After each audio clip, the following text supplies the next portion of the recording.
아침 목사에 오신 여러분들을 환영하고 축복합니다. 하나님께서 새로운 날을 허락하셨는데요. 새로운 날을 걸맞는 새로운 은혜로 오늘 하루 우리 인생을 지킬 줄 믿습니다.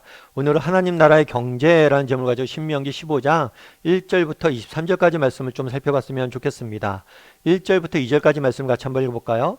내 7년 끝에는 면제하라. 면제의 규례는 이러하니라. 그의 이웃에게 구워준 모든 채주는 그것을 면제하고 그의 이웃에게나 그 형제에게 독촉하지 말지니 이는 여호와를 위하여 면제를 선포하였음이라. 네. 모세는 이스라엘 백성들에게 여러 가지 규정들을 가리키는데 그 중에 하나는 빚과 관련된 규정을 가리킵니다. 예를 들면 그런 거죠. 어떤 사람이 빚을 졌어요. 근데 7년 동안 그 빚을 갚지 못합니다. 그렇다면 그 빚에 대해서 면제해 주라는 거예요. 사실 이것은 빚을 갚지 않아도 된다는 이야기가 아니에요. 정말 우리가 부득이한 이유 때문에 빚을 지는 경우가 있죠. 그럴 경우는 열심히 갚아야 돼요. 이자도 갚아야 되고 원금도 갚아야 되고 그것들을 노력을 해야 돼요. 근데 다만 이렇게 빚을 갚지 않으려고 노력하지 말라고 이런 제도를 준 게 아니에요. 빚을 갚으려고 열심히 노력합니다. 그런데 7년이 지나도록 빚을 갚으려고 노력했지만 갚지 못한다면 그것을 면제해 주라는 거예요. 다르게 말하면 도저히 빚을 갚을 수 없는 사람에게 자비를 베풀라는 거죠. 왜냐하면 그렇잖아요. 여러분, 이 사람이 아무리 노력을 해도 빚을 갚을 수 없어요. 그렇다면 그 사람이 어떻게 되겠어요? 결국에 이 사람이 도저히 빚을 갚을 수 없는 상황임에도 불구하고 지속적으로 빚을 갚으라고 독촉하는 것은 그의 생존 자체를 위협하는 거예요. 실제로 그런 경우들 많죠. 그래서 세상의 법칙은 뭐예요? 야, 네가 빚을 못 갚으면 몸으로라도 갚아. 노예로 들어와. 너 자녀라도 팔아. 그래서 무조건 빚을 갚아. 이렇게 세상은 이야기하죠. 근데 그러지 말라는 거예요. 정말 이 사람이 정말 열심히 빚을 갚기 위해서 노력했음에도 불구하고 못 갚게 된다면, 그리고 이 빚을 갚기 위해서 노력하다가 이 사람의 생존 자체도 위태롭게 된다면, 살 수조차 없는 상황 형편까지 된다면 그를 뭐예요? 그에게 자비를 베풀라는 거예요. 그래서 이렇게 면제해 주라는 것은 정말 힘들고 어려운, 가난하고 너무나 그렇게 경제적으로 힘든 상황이 있는 사람들에게 자비를 베풀라라고 이야기를 하는 것 뿐만 아니에요. 뿐만 아니라 보다 적극적으로 이웃을 도우라라고 성경은 이야기합니다. 7절부터 8절까지 말씀을 같이 한번 읽어보죠. 내 하나님 여호와께서 내게 주신 땅 어느 성읍에서든지 가난한 형제가 너와 함께 거주하거든 그 가난한 형제에게 내 마음을 완악하게 하지 말며 내 손을 움켜주지 말고 반드시 내 손을 그에게 펴서 그에게 필요한 대로 쓸 것을 넉넉히 구워주라. 예. 모세는 자신에게 빚진 사람들, 이 사람들에게 자비와 궁유를 베풀라고 이야기합니다. 뿐만 아니라 주변에 있는 가난한 사람들을 적극적으로 도우라고 이야기를 하는 거예요. 일단 왜 성경은 이렇게 빚진 자들에게 자비와 궁유를 베풀고 가난한 사람들을 적극적으로 도우라고 이야기할까요? 무엇보다도 이렇게 해야 되는 이유는 뭐냐면 우리가 받은 은혜와 자비 때문이에요. 여러분 그렇죠. 이스라엘 백성들이 어땠습니까? 정말 애굽에서 노예 생활을 했잖아요. 정말 그들이 노예 생활을 하면서 빚과 그런 경제적으로 얼마나 힘들었어요. 그런데 그 노예 생활을 할 때 하나님의 은혜로 자비로 그들이 구원받았죠. 그렇다면 그들이 정말 그런 하나님의 은혜와 사랑을 받았다면 그 사랑을 잊지 않고 전하는 게 맞는 거. 다르게 말하면 왜 이렇게 가난한 사람을 도우라고 그러고 빚진 자들에게 자비를 베풀라고 합니까? 자비를 베풀 때 뭐라는 거예요? 우리가 자비를 받은 자임을 우리가 아는 것, 기억할 수 있는 것. 그래서 왜 우리가 자비를 베풀어야 됩니까? 우리가 자비 베품을 받았잖아요. 우리가 하나님께 너무나 큰 사랑을 받았잖아요. 그래서 우리가 다른 누군가에게 자비를 베풀고 사랑을 하다 보면 우리가 받은 사랑이 얼마나 큰지를 깨닫게 되는 거예요. 그래서 하나님 주신 은혜가 더 깊게 다가오는 거예요. 이것이 바로 선순환이에요. 정말 우리가 하나님의 사랑을 받았습니다. 그래서 이 사랑을, 이 자비를 실천하려고 노력합니다. 그러다 보면 우리가 받은 사랑과 자비가 얼마나 큰지 깨닫게 돼요. 더 절실하게 다가오게 돼요. 그럼 더 사랑과 자비를 베풀게 되는 거죠. 그래서 여러분 정말 우리가 받은 사랑과 자비에 대해서 기억하고 그것들을 베풀 줄 알아야 돼요. 우리가 정말 이웃에게 자비를 베풀고 이웃을 도와야 되는 이유는 무엇입니까?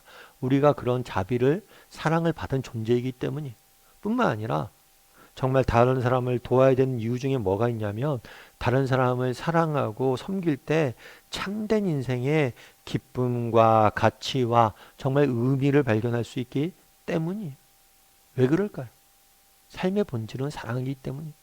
여러분 우리의 삶에 때론 그런 경우도 있죠. 왜 내 삶에 정말 의미와 가치를 잃어버리는 경우들이 있어요. 삶의 의지를 잃어버리는 경우들이 있어요. 아, 내가 왜 살아야 되지? 내 삶은 의미가 있을까? 내 삶은 가치가 있을까? 이런 회의에 빠질 때가 있어요. 그런데 그런 것들을 왜 빠지냐? 왜 빠질까요? 우리가 누군가를 돕지 않기 때문에. 정말 우리가 누군가를 도울 때 정말 우리는 참된 내 삶의 가치를 발견하게 되는 거예요. 여러분 철가방 우수씨라는 영화가 있습니다.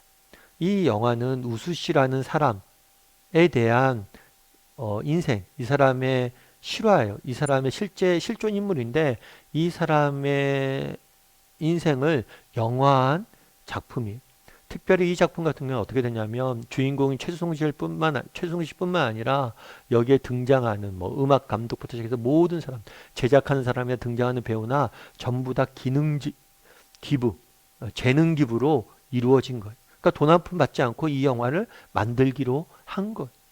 그렇다면 왜 이렇게 많은 사람들이 이렇게 재능 기부하면서 꼭 이 사람의 인생에 대한 어, 이 사람의 인생을 영화로 남겨놔야겠다 생각을 했을까요?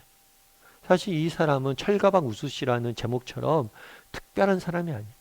그냥 짜장면 배달하는 사람이에요. 오토바이 타면서. 그런데 이 사람의 인생에 대해서 조명을 이렇게 해놓은 거예요. 그럼 왜 이 사람의 인생에 대해서 이렇게 조명을 해놨을까요? 이 사람이 원래는 뭐 우여곡절이 있어요. 여러 가지 우여곡절을 겪다가 감옥에 가게 됩니다. 감옥에 가게 되는데 감옥에서 사실 그렇죠. 제대로 교육도 못 받고 어려서부터 그렇게 버림받다시피 자라서 정말 제대로 교육도 못 받고 그래서 어린 나이에 교도소에 가고 그럼 그 인생에 무슨 소망이 있겠어요? 그런데 이제 이 사람이 교도소에 갔는데 교도소에 가면 이렇게 직업 봉사나 뭐 이런 걸 하잖아요. 조금씩 조금씩 월급을 받는다고 그러더라고요. 근데 이 월급을 받고 있는데 그 교도소에 이렇게 아이들, 어린 아이들을 돕는 재단에 홍보하는 그런 걸 봤대. 그러면서 아, 내가 월급이 얼마 없지만 가진 게 없지만 이 아이들을 좀 후원해 볼까? 하고 후원을 한 거. 후원을 했을 때 이 아이들이 후원을 하니까 이 아이들이 뭘 보내냐면 고맙다는 편지를 쓰잖아요. 그러면서 뭐라고 했냐면 정말 이렇게 후원해 주셔서 감사합니다. 라고 이야기를 했대요. 근데 그 우리는 뭐 감사하다는 이야기가 뭐 그러니 하는데 이 사람이 그 얘기를 듣고 너 펑펑 울었대. 왜냐하면 자신의 인생에 대해서 누군가 감사하다는 걸 처음 깨달았다.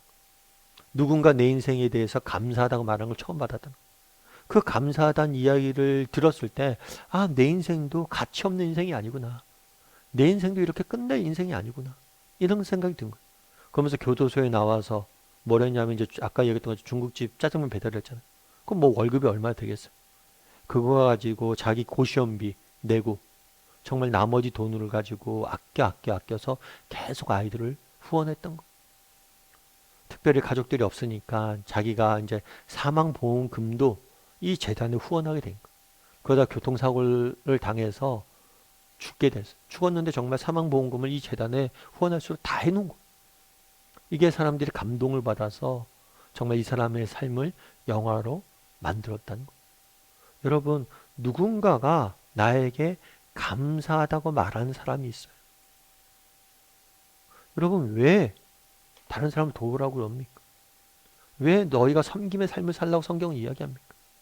여러분, 우리 인생의 참된 가치는 그곳에서 발견할 수 있기 때문에 내가 섬길 때 누군가가 나에게 감사하다고 이야기할 때 그때 우리 인생이 정말 의미 있고 가치 있구나 알게 되는 거죠. 그날의 성경은 이야기합니다. 뭐라고 얘기하냐면 야, 너희들에게 빚진 자들이 있다면 너희가 그들을 면제해 줘라. 너희 집에 정말 가난한 사람이 있으면 너희가 도와라. 왜 그래야 됩니까? 우리가 사랑을 받았잖아. 우리가 그런 자비와 은혜를 받았잖아. 그럼 우리가 받은 사랑과 은혜를 전할 책임이 우리에게 있겠죠. 뿐만 아니라 정말 우리가 누군가를 진심으로 사랑하고 섬길 때 우리 인생의 참된 가치와 의미를 발견할 수 있기 때문이. 바라기는 우리 다음의 식구들이 정말 우리 주변의 사람들에게 자비를 베풀고 정말 우리 주변에 내 도움이 필요한 사람들을 돕고 그들을 섬길 줄 아는 저나 여러분이 되기를 주님의 이름으로 소원합니다.